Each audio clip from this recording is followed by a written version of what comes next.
जिन रास्ते पर कभी जय माता दी के जयकारे गूंजते थे, आज वहां सिसकियों और चीखों का शोर है।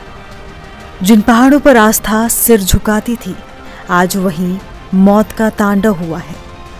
ये तस्वीरें माता वैष्णो देवी के त्रिकुटा पर्वत की हैं, जहां कुदरत के कहर ने 34 जिंदगियों को हमेशा के लिए खामोश कर दिया। इस त्रासदी ने पूरे देश को झकझोर दिया।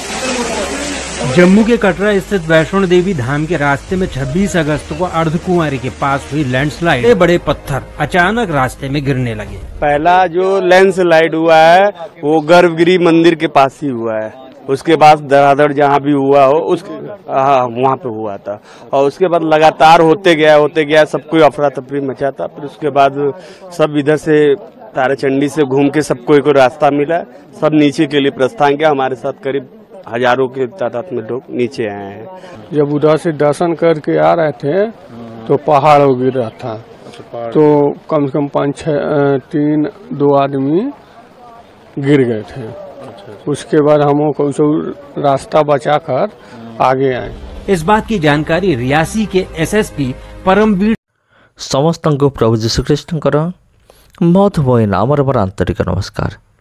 ख्रीष्टर प्रिय भाई और भौणी माने आपण मैंने मत देखी मु देखी अच्छी जे विगत दिन मानक कि भाव में आमर ख्रीष्टान भाई भौणी मान अत्याचार होता और सेमानकर घर को भंगा जाइथिला और सेमानकर चर्च गुड़ी को जलई दि जाइथिला।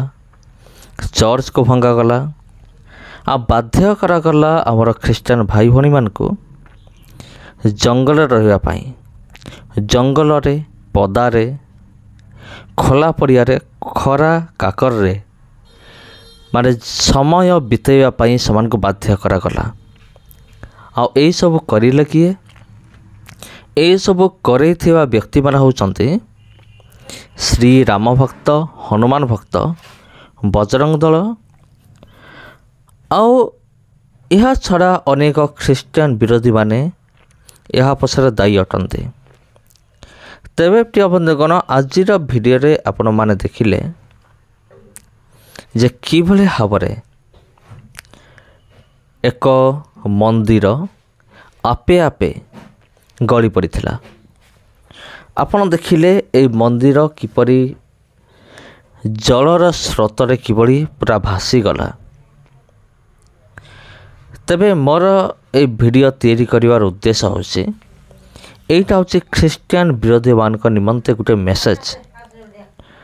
आ मेसेजटी एमती, जदि तुमे अन्य पाई गात खोलिब तेबे सही गातरे तुमे माने निजे पड़िब।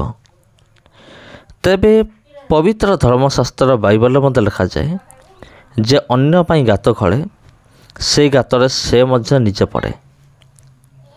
आ जे पत्थर गड़ाइब से पत्थर ता उपर को लेउटिब। एमिति पवित्र धर्मशास्त्र बाइबल लिखा अछि। तेणु आपण माने जानती जे आमर ख्रीष्टियान लोक माने कौन सी जगार हिंसा करते नहीं, दंगा करते नहीं, गंडगोल करते नहीं। कारण ख्रीष्टियान लोक माने होचंती शांति प्रिय लोक माने। से माने कली करिवे नहीं, झगड़ा करिवे नहीं, गंडगोल करिवे नहीं। किंतु विरोधी मानकर स्वभाव जो देखिबा यार संपूर्ण विपरीत अटे। विरोधी माने दंगा करिवे, झगड़ा करिवे आ गंडगोल करिवे आ ये समस्त विषय करिवे। घर भांगी देवे, कहार उपासना हलय को नष्ट करिवे। एटा होछि विरोधी मानकर काम। तबे आमे माने देखिथिलु जे विगत दिन मानकरे अनेक ख्रीष्टान विरोधी माने जो मान कि चर्च ऊपर को आक्रमण कले, चर्च को भांगिले, चर्च बिल्डिंग को सामान भांगिले। किंतु एई वीडियो रे आपण माने देखुथिबे एठार केही भी नाहंती, एठार केही मंदिर को भांगु नाहंती। एठारे ना ख्रीष्टियान असंती ना मुसलमान असंती। मंदिर भांगिबारे काहारी हाथ नाही। ए मंदिर को केही मत भांगु नाहंती। किंतु मंदिर भांगुची केमती? प्राकृतिक दुर्विपाक द्वारा ଏକ ବନ୍ୟା ଦ୍ୱାରା ଏକ ବାତ୍ୟା ଦ୍ୱାରା ମନ୍ଦିର କ'ଣ ହେଉଛି ଭୁଷୁଡ଼ି ପଡ଼ୁଛି। ତେବେ ଏଠାରେ ଆପଣ କ'ଣ ଭାବୁଛନ୍ତି, ଆପଣଙ୍କୁ କ'ଣ ଶିକ୍ଷା ମିଳୁଛି? ଆଉ କମେଣ୍ଟ ବକ୍ସରେ କମେଣ୍ଟ କରିକି ନିଶ୍ଚିନ୍ତ ଭାବରେ ଜଣାଇବା ନିମନ୍ତେ ଆପଣମାନଙ୍କୁ ବିଶେଷ ଅନୁରୋଧ, ତେଣୁ ଜଣାନ୍ତୁ। ଆଉ ଏହି ଭିଡ଼ିଓକୁ ଆପଣ ଅତି ପ୍ରବଳ ମାତ୍ରାରେ ଆପଣ ସେୟାର କରନ୍ତୁ। ତେବେ ପ୍ରିୟ ବନ୍ଧୁଗଣ, ଖ୍ରୀଷ୍ଟରେ ପ୍ରିୟ ଭାଇ ଏବଂ ଭଉଣୀମାନେ, ତା ସହିତ ଖ୍ରୀଷ୍ଟିଆନ ବିରୋଧୀମାନେ ଯେଉଁମାନେ କି ମୋ ଭିଡ଼ିଓ ଦେଖୁଛନ୍ତି, ଆଉ ସେମାନଙ୍କ ନିମନ୍ତେ ଆଜିର ଭିଡ଼ିଓରେ ହେଉଛି ଆଉ ଶେଷରେ ଗୋଟିଏ ବିଷୟ ମୁଁ କହିବା ପାଇଁ ମୁଁ ଚାହୁଁଅଛି। ଆଉ ଦେଖନ୍ତୁ, ଆମ୍ଭେମାନେ କାହାର ଅମଙ୍ଗଳ କିମ୍ବା କ୍ଷତି କରିବାକୁ ଆମେମାନେ ବିଲକୁଲ ଚିନ୍ତା ମଧ୍ୟ କରିବା ନାହିଁ। କ୍ଷତି କରିବା ତ ଦୂରର କଥା, କ୍ଷତି କରିବାର ଚିନ୍ତା ମଧ୍ୟ ଆମେ କରିବା ନାହିଁ ଅକାରଣରେ, ଆଉ କୌଣସି ବିନା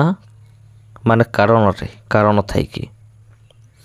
ଯଦି ଆମେମାନେ ଅନ୍ୟାୟରେ ଯଦି କାହାର କ୍ଷତି କରିବା ପାଇଁ ଚେଷ୍ଟା କରୁ, ତେବେ ଆମର କ୍ଷତି କୌଣସି ମନୁଷ୍ୟ କରେ କିମ୍ବା ନ କରେ, କିନ୍ତୁ ଈଶ୍ୱର ସବୁକିଛି ଦେଖୁଛନ୍ତି। ଆଉ ସେ କ'ଣ କରିବେ? ନିହାତି ଭାବରେ ଆଉ ସେ କିଛି ନା କିଛି ସେ କରିବେ। ଆଉ କଥାରେ ଗୋଟେ ବିଷୟ ଅଛି, ଉପରବାଲାର ଲାଠିରେ ଆୱାଜ ନଥାଏ। ତା ମାନେ ହେଉଛି ପରମେଶ୍ୱର ଯେଉଁ ପ୍ରହାର ଦିଅନ୍ତି ସେଥିରେ କୌଣସି ଶବ୍ଦ ନଥାଏ। ପରମେଶ୍ୱର ଦେଉଥିବା ପ୍ରହାରରେ ଶବ୍ଦ ସିନା ନଥାଏ, କିନ୍ତୁ ସେ ପ୍ରହାର ଯେ ଏତେ ମାରାତ୍ମକ, ଅସହନୀୟ।